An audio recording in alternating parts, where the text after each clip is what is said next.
Okay, welcome to Saturday's edition, 11/8/2014, casual Saturday.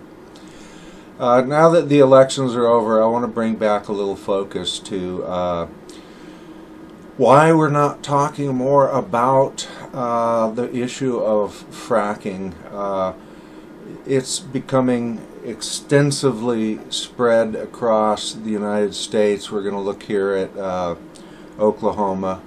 I want to point out, first of all, that Oklahoma is sitting on the Craton Plate, which is one of the most stable geologically land masses on the planet.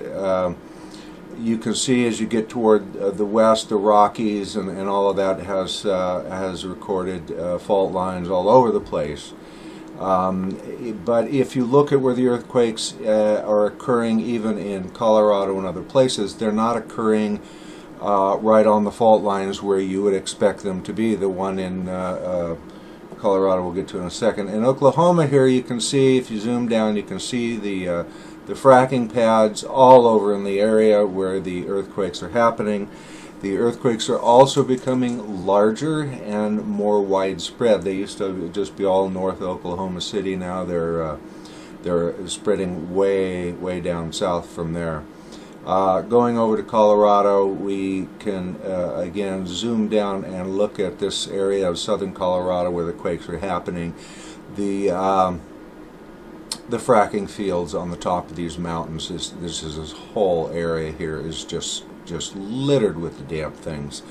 And you have to remember, if you don't, this is like your septic tank. If you hook up to the city and you've got to, you're supposed to backfill your septic tank so that it never rusts or whatever and caves in if something heavy gets on top of it. You backfill it with sand or something so it's good solid earth again.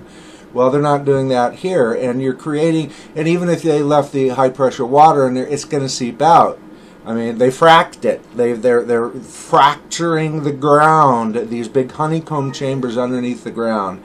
They're fracturing and turning into these large cavernous pits deep underground. Well, without that backfill, any trembling from miles away or whatever can cause collapses in there. And it's going to continue to collapse and collapse and collapse. And years from now, we're going to start seeing giant sinkholes over where all of these fracturing sites are, where we've been extracting the natural gas from. The other side of that argument now is from a consumer point of view. How do we heat our homes then? Without any new technology to replace heating our homes with gas or electric, which is then we'd just have to end up relying more on nuclear plants, which we really don't want to do that either. And many of us do believe that there are technologies that could get us out of this fix, but until the oil and gas companies get their money's worth out of what they have already invested in natural gas extraction, all the equipment, the trucks, everything, they're not going to bring anything new to the table, and they're going to actively suppress anything which might hurt their business and their investment. So moving on, there's remember with earthquakes, it's not just the big ones. Sometimes it's the swarms. Those swarms are just as indicative of major activity, collapsing activity, or breaking free in the case of sliding faults. Now you look at this very bizarre, interesting swarm of earthquakes. It's been going on for a while now up here near the Oregon border in Nevada, and you can see when you get down here, you can see that they are not lining up right with those fault lines. They're just spread out over this huge big area, almost like, I don't want to get weird about it, but as if there's something going on underground there, blasting or some other kind of work, because it seems to be more homogeneous than being lined up with where those earthquakes should happen on those fault lines, if they're fault line induced earthquakes. So that's about it. I just wanted to bring this back to everyone's attention, and now the election's over and all the other distractions are getting kind of boring.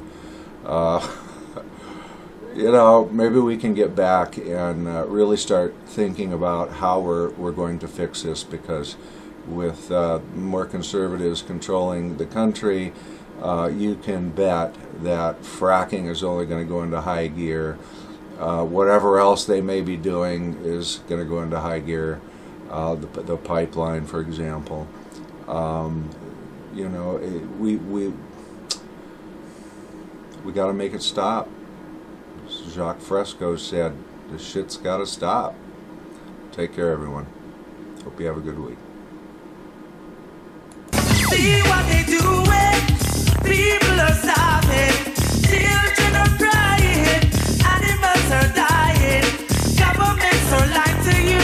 Don't let it tell you what to do. You gotta stop, boy. Stop this crazy thing. If people could just wrap their head around the fact that we have $94 trillion of wealth in this country, I think we would have a revolution overnight. It's gotten to the point where 0.5% of the 1%'s wealth could eliminate poverty nationwide in this country. And when you look at the economic statistics and the reality of the situation, it's a crime against humanity.